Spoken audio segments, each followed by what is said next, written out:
Hello అండి. ప్రతి మహిళ డైలీ లైఫ్లో కొన్ని కిచెన్ టిప్స్, క్లీనింగ్ టిప్స్ అయితే కావాలి. కానీ అలాంటి టిప్స్ అయితే కొన్ని వీడియోలో చూస్తామా. ప్రతి మహిళ అయితే వీడియో అయితే స్లిప్ చేయకండి, లాస్ట్ దాకా చూడండి. రాండి ఫ్రెండ్స్, ఇప్పుడైతే వీడియోకి వెళ్తామా. First tip 1. మనము ఒక్కొక్కసారి అయితే పాలు పెట్టినప్పుడు ఇలా ఒక్కొక్కసారి అయితే మాడిపోతుంది. మనం ఏదైనా ఒక పని చేసినప్పుడు తెలియకుండా అయితే పాలు అయితే మాడిపోతుందని ఈ పాల గిన్నె అయితే ఎలా క్లీనింగ్గా వీడియోలో చూస్తామా. ఏదైనా డేట్ అయిపోయిన ట్యాబ్లెట్ ఉంటుందని ఆ ట్యాబ్లెట్ అయితే తీసుకోండి. ఒక 2 తీసుకున్న తర్వాత పౌడర్ లాగా చేసుకోండి. చూడండి, ఇప్పుడైతే పౌడర్ లాగా చేసుకున్న తర్వాత ఈ గిన్నెలో అయితే వేసుకోండి. ట్యాబ్లెట్ పౌడర్ ఈ గిన్నెలో వేసుకోండి. ఇప్పుడు వేసుకున్న తర్వాత అయితే లెమన్ అయితే కొంచెంగా లెమన్ డ్రాప్ ఒక డ్రాప్ అయితే వేసుకోండి. తర్వాత పసుపు, వంటలకు చూస్తాం దాన్ని ఆ పసుపు అయితే కొంచెంగా వేసుకోండి. తర్వాత ఒక స్క్రబ్బర్ తీసుకొని అయితే ఇలా రుద్దుకోండి. ఇదైతే ఎంత బాగా అయితే క్లీన్ అయిందో చూడండి. నేనే నమ్మాను, అంత బాగా అయితే క్లీన్ అయింది. ఇదైతే 100% యూస్ఫుల్. నేనే షాక్ అయిపోయాను, అంత బాగా అయితే క్లీన్ అయింది. చూడండి, ఒకే నిమిషంలో ఇలా రుద్దుకున్నాను. ఇలా రుద్దుకున్న తర్వాత అయితే చూడండి ఎంత బాగా అయితే క్లీన్ అయిందో. చూడండి, ముందు ఎలా ఉందో ఇప్పుడు ఎలా ఉందో చూడండి. ఇప్పుడైతే ఒక నిమిషం పాటు అయితే రుద్దుకున్న తర్వాత అయితే వాటర్లో అయితే కడిగి చూపిస్తాను. చూడండి, నేనే షాక్ అయిపోయాను, అంత బాగా అయితే క్లీన్ అయిపోయింది. చూడండి, ఇప్పుడైతే వాటర్లో అయితే కడుక్కున్నాను. చూడండి, ఇప్పుడైతే వాటర్లో కడిగిన తర్వాత ట్యాబ్లెట్ స్మెల్ ఉంటుందని చూడండి ఎంత బాగా అయితే క్లీన్ అయిందో. ఇప్పుడు ట్యాబ్లెట్ స్మెల్ ఉంటుందని కొంచెంగా విమ్ జెల్ అయితే వేసుకోండి, లేకపోతే విమ్ సోప్ ఉంటే కొంచెంగా తీసుకొని స్క్రబ్బర్లో రుద్దుకోండి, స్మెల్ లేకుండా ఉంటుంది. చూడండి, ఇప్పుడైతే రుద్దుకున్న తర్వాత వాటర్లో కడుక్కుంటే తలతలతలా మెరిసిపోతుందని ముందైతే మాడిపోయిన గిన్నె ఇప్పుడు ఎంత బాగా అయిందో చూడండి, కొత్త గిన్నెలాగా కనిపిస్తుందని మీరు ఒకసారి ట్రై చేసి చూడండి. మీకైతే టిప్స్ అయితే నచ్చితే లైక్ చేసుకోండి. రాండి అయితే ఇప్పుడైతే మరో టిప్స్ అయితే చూస్తామా. టిప్ 2. మనము పచ్చి కొబ్బరి అయితే గుడికి వెళ్ళినప్పుడు అలా తీసుకొస్తాం. ఇది అన్ని ఆ వంటకాలకు అయితే యూజ్ చేస్తాం, స్వీట్ కనదానికి యూజ్ చేస్తాం. దాన్ని ఈ పచ్చి కొబ్బరి అయితే ఎక్కువ రోజులు నిల్వ ఉండాలైతే ఇలా చేయండి. వాటర్లో కడిగిన తర్వాత అయితే ఒక క్లాత్లో తరలేకుండా తుడుచుకోండి. తర్వాత సాల్ట్ ఒక కొంచెంగా వేసుకోండి. చూడండి, ఇలా అయితే వేసుకొని నేను ఎలా చూపిస్తున్నాను ఇలా అయితే అనుకోండి. ఇలా ఒకసారి ట్రై చేసి చూడండి. పచ్చి కొబ్బరి అయితే ఎక్కువ రోజులు అయితే నిల్వ ఉంటుంది, ఒక 10 రోజులు అయితే నిల్వ ఉంటుంది. చూడండి, ఇప్పుడు ఒక బాక్స్లో అయితే వేసి పెట్టుకోండి. ఫ్రిడ్జ్లో పెట్టుకుంటే, డీప్ ఫ్రిడ్జ్లో పెట్టుకుంటే ఎక్కువ రోజులు అయితే నిల్వ ఉంటుంది. టిప్స్ అయితే నెక్స్ట్ లైక్ చేసుకోండి. రాండి అయితే మరో టిప్స్ అయితే చూస్తామా. టిప్ 3. మనమైతే కుక్కర్ అయితే చూడండి ఎంత నల్లగా అయిపోయిందో.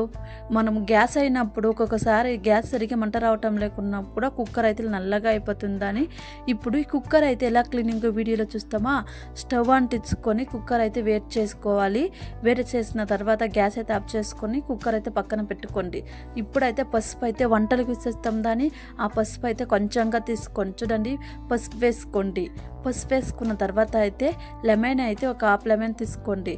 తర్వాత అయితే సాల్ట్ వేసుకోండి.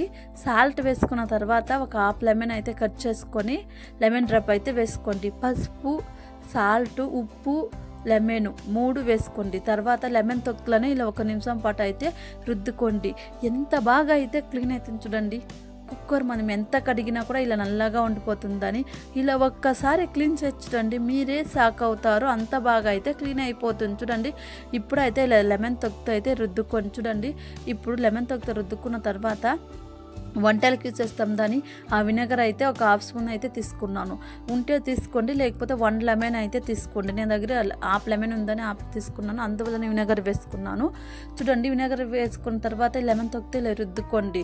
రుద్దుకున్న తర్వాత ఒక స్క్రబ్బర్ అయితే తీసుకోండి.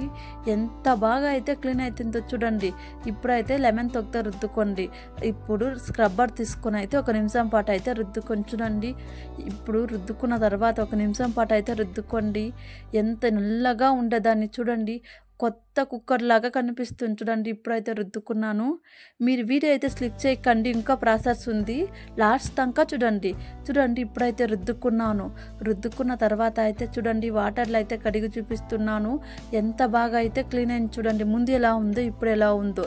ఇప్పుడైతే విమ్ జెల్ కొంచెంగా వేసుకున్నాను. విమ్ జెల్ ఉంటే తీసుకోండి, లేకపోతే విమ్ సోప్ ఉంటే తీసుకోండి. చూడండి, విమ్ జెల్ తీసుకొని ఒక స్క్రబ్బర్లో రుద్దుకోండి. కొత్త కొత్తటిలాగా తలతలతలా మెరిసిపోతుంది చూడండి, కొత్త కుక్కర్ లాగా అయితే కనిపిస్తుంది చూడండి. ఇప్పుడైతే రుద్దుకున్న తర్వాత వాటర్లో అయితే కడుక్కున్నాను చూడండి, ఎంత బాగా అయితే కనిపిస్తుందో. మీరు ఒకసారి ట్రై చేసి చూడండి. మీకైతే టిప్స్ అయితే నచ్చితే లైక్ చేసుకోండి. రాండి అయితే మరో టిప్స్ అయితే చూస్తాం. ఇప్పుడైతే కడాయి అయితే స్టవ్ అంటించుకొని కడాయి పెట్టుకోండి. కడాయి వేడెక్కిన తర్వాత ఆయిల్ ఒక 2 స్పూన్ వేసుకోండి. ఇప్పుడైతే ఆయిల్ వేడెక్కిన తర్వాత కట్ చేసిన ఆనియన్ వేసుకొని అయితే ఫ్రై చేసుకోండి. ఒక 2 నిమిషాల పాటు అయితే ఫ్రై చేసుకోండి చూడండి. ఇప్పుడు ఒక 2 నిమిషాలు అయిన తర్వాత వెల్లుల్లి రబ్బలు వేసుకొని ఫ్రై చేసుకోండి. తర్వాత ఎండుమిర్చి ఒక 3-4 అయితే వేసుకొని అయితే ఫ్రై చేసుకోండి. ఇప్పుడు ఒక 2 నిమిషాల పాటు అయితే ఫ్రై చేసుకోండి. తర్వాత కట్ చేసిన టమాటా ఒక 3-4 అయితే తీసుకున్నాను పెద్ద సైజులో. ఇప్పుడు దాన్ని వేసుకొని అయితే ఒక 3 నిమిషాల పాటు అయితే ఫ్రై చేసుకోండి చూడండి. ఇప్పుడు ఒక 3 నిమిషాల పాటు ఫ్రై చేసుకున్న తర్వాత సాల్ట్ అయితే ఒక 1/2 స్పూన్ వేసుకొని అయితే ఫ్రై చేసుకోండి. సాల్ట్ వేసుకుంటే తొందరగా ఉడికిపోతుంది. ఇప్పుడు ఫ్రై చేసుకున్న తర్వాత అయితే ప్లేట్ అయితే క్లోజ్ చేసి పెట్టుకోండి. ఇంకా ఎవరైనా మన ఛానల్ చూడకుండా ఉంటే చూసి సబ్స్క్రైబ్ చేసుకోండి. అలానే పక్కన ఉన్న బెల్ ఐకాన్ని క్లిక్ చేసుకోండి. అలా క్లిక్ చేసుకుంటే నేను ఎప్పుడు వీడియో పెట్టినా మీకు అందుబాటులో నా వీడియో అందుబాటులో వస్తుంది చూడండి. సాల్ట్ వేసుకొని ఒక 2 నిమిషాల పాటు అయితే ప్లేట్ అయితే క్లోజ్ చేసి పెట్టుకొని చూడండి. ప్లేట్ అయితే తీసి చూడండి, ఒక 3 నిమిషాల పాటు ఫ్రై చేసుకొని చూడండి. ఇప్పుడైతే కట్ చేసిన కొత్తిమీరకు అయితే వేసుకోండి చూడండి. కొత్తిమీరకు వేసుకున్న తర్వాత అయితే ఒక 3 నిమిషాలు మరో 3 నిమిషాల పాటు అయితే ఫ్రై చేసుకోండి. గ్యాస్ అయితే ఆఫ్ చేసుకోండి. ఇదైతే ఆరాలి. ఆరిన తర్వాత అయితే ఒక మిక్సీ జార్ అయితే తీసుకోండి. ఇప్పుడు మిక్సీ జార్లో వేసుకోండి. నైస్గా కాకుండా కొంచెం కచ్చపచ్చలాగా వేసుకోండి. రుచికరమైన టమోటో చట్నీ వేడి వేడి ఇడ్లీలో తింటే ఎంతో టేస్టీగా ఉంటుంది, దోశలో తింటే. ఇప్పుడు చూడండి మిక్సీకి అయితే వేసుకున్నాను చూడండి, ఇలా ఉండాలి. ఇప్పుడైతే ఇది వేరే బౌల్ అయితే తీసుకోండి చూడండి. వేరే బౌల్ అయితే ఇది తీసుకోండి. ఇప్పుడు స్టవ్ అంటించుకొని అయితే ఒక కడాయి పెట్టుకోండి. కడాయి అయితే వేడి కావాలి. కడాయి వేడెక్కిన తర్వాత అయితే ఆయిల్ అయితే ఒక స్పూన్ అయితే వేసుకోండి. ఆయిల్ అయితే వేడెక్కిన తర్వాత ఆవాలు వేసుకోండి చూడండి. ఆవాలు అయితే వేసుకోండి. ఇది చిటపటైన తర్వాత కరివేపాకు వేసుకోండి. ఇప్పుడు టమోటా చట్నీలో వేసి కలుపుకోండి. రుచికరమైన టమోటా చట్నీ అయితే తయారైపోయింది. వేడి వేడి ఇడ్లీలో తింటే, రైస్లో తింటే, దోశలో తింటే ఎంతో టేస్టీగా ఉంటుంది. మీరు ఒకసారి ట్రై చేసి చూడండి. మీకు ఏదైనా ఒక టిప్స్ నచ్చితే లైక్ చేసుకోండి. Please and like and friends, please and like and subscribe. Bye friends, మరో వీడియోలో కలుస్తామా. Thank you for watching. See you.